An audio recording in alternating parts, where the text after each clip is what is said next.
Hello YouTube, it's Road to Recovery here for another video, and I apologize. It has been a seriously busy month for me, which is a good thing because in these COVID times, when you have work coming in, you just got to go ahead and execute. So, it's been a while. We started off with doing the story series this year, and what I wanted to do was produce a series by which I would talk about all those embarrassing stories that had happened to me involving porn. And the whole point of doing this is to facilitate talking. It's therapeutic for me, but I hope it can also be therapeutic for you. So you can kind of reflect on your own involvement with porn and, kind of confront some of those other things that happen in your life that might either be embarrassing or you don't want to talk about. Because the more you talk about those things, the more you're going to be conscious of them. And sometimes we don't want to confront the things that bring us discomfort or pain, but it's a healthy process. It's something that is actually therapeutic for you, and you should confront those things. So I hope this encourages you to speak your story. So on that note, let me speak mine. I've got a lot of embarrassing stories, and if you haven't caught my prior video, go ahead and watch that one. I've got so many porn stories to actually tell, it's sometimes hard for me to pick and choose which one I'm going to do next. I'm going to do one today that involves downloading porn at work. And of course, it ends badly for me. And yes, I did do this. I didn't do it often. I did it a couple of times, and I did it prior to the smartphone revolution. So this was happening on a PC. However, given the nature of our workspaces, especially now during COVID times, everyone's working on a laptop, it seems like, unless you have the type of job where you don't. And that just exposes you to the temptations of being online, which includes looking at porn. So I'm going to go ahead and talk about that, and I'm hoping that you can find some sort of solace or some sort of point of recognizing the issue that I was dealing with, and hopefully this resonates with you. In the 2000s, I worked for an IT company, and I worked for one company for almost 15 years. And it was a very small company, but it was a global solutions provider. So we had a lot of exposure to very large clients. And my role, while being a small role within the company, I was known by many of those clients. So I did a good job. I would consider my effort to be working in that position to have been very effective. All the customers knew me, and I spent a majority of my time working on customer issues using my PC. I was always in front of a computer. My office, even though we had less than 30 people, I had my own specific area that I worked in. Sometimes I'd have a coworker that was in this really huge office space with me, and sometimes not. Sometimes I was just working by myself.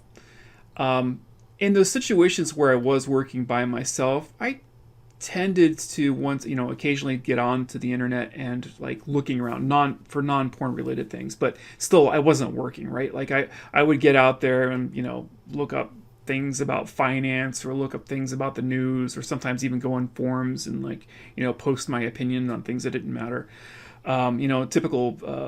Typical behavior, I think, for like a 20/30-year-old guy, just getting out there when he's occasionally bored. But what that did, and what I can acknowledge about myself, is it set up a pattern of me finding acceptance to use the work computers at my own free diligence, just going out there and doing whatever the hell I wanted.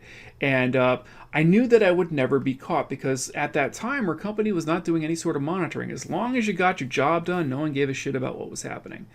And I took advantage of that. So I was constantly, getting onto the computer and doing my own damn thing. And when I got to work, I did my work. And I did a good job at it, but it wasn't 100% and 10% on the stuff I should have been working on. So shame on me for that. So over time, there would be situations where the interaction between me and my clients would die down. There were these low hanging fruit expectations of getting some work done, which I worked on, and there would be downtime. And I think in that downtime, my mind started wandering, and they say the idle mind is the devil's workshop. Well, I started thinking about porn. Now, during this time when I was at home, I was constantly downloading porn. I would drive home like thinking about how I could download porn, right? But at work, I was usually pretty good. But I started at some point realizing that, something, I probably won't get caught. They're not monitoring anything. And so I started looking at porn at work. Now, I had to be careful because my office door was always open and anybody could wander through, and it was a possibility because of the angle of my desk that somebody could walk in and see what I was doing. So I did it when I knew that there was very little foot traffic going on in the office, either because, people were out for lunch or whatever. So there was a couple of times where I had close calls where I may have been looking and I didn't hear somebody walking down the hallway and they walked into my office. And I'm like, oh shit, minimize. But I never got caught for most of the time. At some point, we had a managerial shift inside of our company.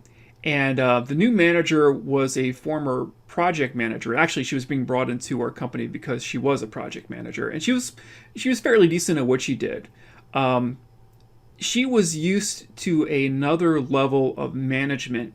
We had a pretty libertine office policy up to that point, a very libertine managerial approach in our office. As long as you got your job done, it didn't matter. But the new manager came from a corporate culture where things were a little bit more hands-on, and that's exactly how she did things. So she wanted to have more accountability for her employees, which at first I was all for. And I kept doing my thing. One day, she comes in, she looks directly at me, and she says, I need you to come in here. I need you to come talk to me. And I could see that she was not happy. So I was like, wow, shit, what the hell's going on here? And I thought this was maybe about a customer being mad at me for some reason. Because I tend to do very good customer service in my job role, but every once in a while there's going to be a customer that's not going to be happy about it. My prior manager was very protective of me. She understood that sometimes customers just get pissed and they're going to take it out on you no matter how much customer service you provide. And I was expecting the same thing when I got pulled into the office. But that's not what this was about, unfortunately. She had been talking to the IT person and she was monitoring internet usage. And background on this story was that we had another employee in our office who we didn't know had been moonlighting, basically prostituting herself on the side and using her work computer for doing that. And no one would have ever found out about that had she one day decided that she asked one of my coworkers, hey, if you didn't want to get caught using the internet, how would you do that? And that was just the wrong question to ask to the wrong person, because she shared an office with that guy. And then after he explained to her like how you might go away with how you might get away with doing that, he started to think about it, and he was like, her desk is right next to mine. He checked his browser history, and then he could see that all these sites were being visited. They were like various sites that focus on like massage parlors and stuff like that. And he's not the type of dude that would do any of that. So instinct reaction, he goes and talks to the manager, and the outcome of all that was that they had started monitoring for the entire company who was using the internet. Now that worker had been fired for some period of time, and no one thought anything of it after the fact. They just thought, she was just being idiotic in her choice of things, but no one had understood that management was at that point now starting to monitor internet traffic. Oh, and I forgot to add that obviously she had jumped over to this coworker's computer to start using his computer to do her surfing. So, yeah, my manager was mad. Was extremely mad at me for surfing porn, and she had a listing of all the porn sites that I was visiting. And she was like, I can't believe you were doing this at work. Now, when I got confronted with that at the time, I had a blistering sense of all these different emotions that were happening on me. I was shocked, angry, embarrassed, and I was experiencing all these things like almost simultaneously. My brain couldn't handle it. So I immediately fired back at her right away. I was like, you know something? I had, and this is true, I had experienced an attack with malware at one point, which it was one of those malware programs that took things that were on my local drive and copied it out to the network. Not too damaging, but still, it was rough having to go back into the IT manager and say, hey, all these files just got copied all over the network, and I think it's because I picked up some bug.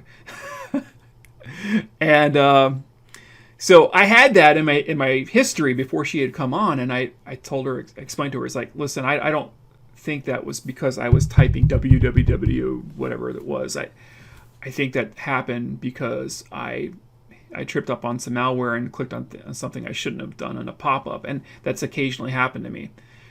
You know what that was? That was a lie. I lied my ass off to get out of that situation. And the funny thing about it is that she was still angry, but when she saw my history and talked to the other people, I think she bought the lie. But I got this warning, and that warning went into my permanent file record. I was mad. I was so mad at her. It's kind of funny when I go back and I look back at that time, I am shocked about the denial, the level of denial I was living in. Because that's what all of that is. That is 3, 4, 5 layers deep of denial, that I was unwilling to look at my behaviors as a problem, as opposed to just trying to get it to scheme my way out of my own behaviors. And it was a denial, really, of my addiction, but I didn't even have the tool sets to call it an addiction back then. I just considered it, everybody does this. So in the spirit of this, what I wanted to do was bring up, for all those who are familiar with it, Patrick Carnes. He's the pioneer of the sexual addiction model. He has 14 types of denial. And what I wanted to do was kind of read over some of those denial traits. Actually, we'll read through all 14 together, because I think this is informative. It's informative for me, and it should be informative for you. So here it is, the Patrick Carnes 14 types of denial. 1, global thinking. This is attempting to justify something with absolute terms like always, never, or whatsoever. It can always be something along the lines of, every guy does this. Sound familiar, right? It sounds familiar for me, so I don't know if you've gone through that. Rationalization. This is justifying unacceptable behavior, saying things like, I don't have a problem, it's just I'm just sexually liberated, or you're crazy, or I can go months without this, so I don't have a problem. So that's rationalization. Certainly I lived in that. Minimizing.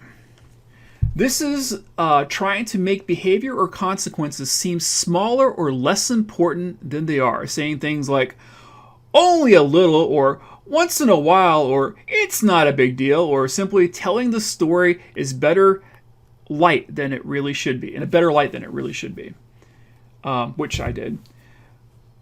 Number 4, comparison. This is shifting focus to someone else to justify behaviors such as, I'm not as bad as... And you know what? I did that because, my part of my justification, or part of my comparison was comparing myself to the girl that had been prostituting herself in our office, right? So I was saying, I'm not as bad as her. Well, what is that doing? It's shifting the blame off of my shoulders for having downloaded porn at work and putting that back on hers. These two things have no relationship to one another. Number 5, uniqueness. This is thinking you are different or special for saying things like, my situation is different, or I was hurt more, or that's fine for you, but I'm too busy. It's another word for entitlement, and I think I think that I actually did have a bit of entitlement, and my entitlement came from this is my mindset at the time now. My entitlement came from I've been a long-standing of this company. My work was stellar. I did nothing but put 110% on the line for that company at most of the time. And what is that? That's actually it's a strong denial mechanism, because I just shared with you guys that I was looking at the internet in addition to downloading porn, but I was looking at the internet in my free time. So I was chewing up company work time, doing my own damn thing. And I'm trying to think of myself as my own special little snowflake, whereas the reality is I'm just another corporate employee, and I took advantage of the situation. Number 6, distraction. Distraction's an interesting one. So, when you're using outburst or, using emotional language when you're at work, it's the way of being able to draw attention to either to yourself or away from yourself for the behavior that you were doing. And I didn't really use this as a tactic. As a matter of fact, I tried to stay away from drawing attention to myself as much as possible because of the situation. I didn't talk to anybody about it. So distraction, while it's a potential way of being able to go through denial, it's not something that I personally did, but that doesn't mean that you don't do it. Avoiding by omission. This is trying to change the subject, ignore the subject, or manipulate the conversation to avoid talking about something. Oh yeah. Avoiding by omission is definitely something that was on my plate. If I didn't have to talk about it, which I just shared with you, I did not. Blaming. This is when you shift blame and responsibility from yourself or to another person. And many times this is done unconsciously, since the depth of our being, we really don't want to be held responsible for something. And I would say that, there's a certain level of blaming that I would do sometimes, and I even did it sometimes in my recovery. I did a little blaming for my father's porn use, because my father's porn use had helped expose me to porn. And what I have to constantly keep in the back of my mind is that while my father had put all of the things in place for me to go about my addiction, and while he certainly probably owns a little bit of that blame, I can't use the my patterns for consumption of porn as an excuse. I can't go ahead and pass the buck to my father every single time. That I, at some level, have to accept accountability for my actions. Number 9, intellectualizing. This is avoiding feelings and responsibility by thinking or asking why. The person tries to explain everything, getting lost in detail, rabbit trails, and or storytelling. Me? Yeah. I intellectualize everything, and it's a bad habit of mine because I'm always trying to. I'm the personality type where when I was a kid, I used to rip watches apart, trying to understand what made the watch tick. And I did that because I was trying to process how all the parts fit. And in my everyday life, I do the exact same damn thing. It's why this channel actually exists, because I do find clues about the nature of me and what makes me tick. And it's sometimes a good process. But over-intellectualizing can also actually be a denial mechanism, because you start looking for that intellectual way in which you can get that out. It's like, well, this isn't the problem, because look, here's the reason why. And one of the ways I intellectualize this is I would constantly be looking for the affirmative on why porn isn't bad. So every single researcher that's out there that said porn isn't bad because blah blah blah, I would grab onto that and say, well, look at this. And that's a form of intellectualizing the denial, because what that's really doing is me seizing onto a piece of information without doing any cross-examination on the piece of information in order to support my addiction. Number 10, victim mentality. So this is where a person says, I'm a victim or I can't help it. And the victimization or the victim mentality is pretty common in 12-step groups because, we start off by, we start off by accepting that we have a problem, and in that sometimes people say, oh, it's not me, it's the disease. I don't know how many sponsors I've had to work with this on. You may in fact have a disease, right? Whether it's addiction or habit forming, what have you, right? I'm not trying to get into disease models or trying to say that something is a disease, but what we're really trying to say is that whatever your problem is that you're having, at some level, before that thing started becoming a habit, you had to consciously go through the process of deciding whether you were going to do it. Now, one thing, the habit forming starts taking place, whether it's smoking or drinking or what have you, your brain starts shutting off and you start going through a routine without thinking, right? But in order to get to that state, you had to make decisions. And so, the concept of that victim mentality, you got to toss that. You really have to toss it. You may be in some sort of problem state or mental state seized by the addiction, but don't accept that woe is me mentality. There is no woe is me. The only right choice is to make every single thing you can do to help to take executive control over your decision making and try to get healthy. Compartmentalizing, number 12. This is something that almost every addict does. This is separating your life into compartments in which you do things that you keep separate from other parts of your life. And it's like it's a Jekyll and Hyde mentality. So the Dr. Jekyll is going through and meticulously doing the research and is the good guy scientist, and the Hyde is the monster inside of us all. It's the addict, right? We have to be able to acknowledge the fact that we compartmentalize things through our lives. And I'm not an addict, I'm the good office worker. And you heard my compartmentalization earlier when I said the denial mechanism, I'm a good worker. Yeah, you might be a good worker, but you still downloaded porn at work, right?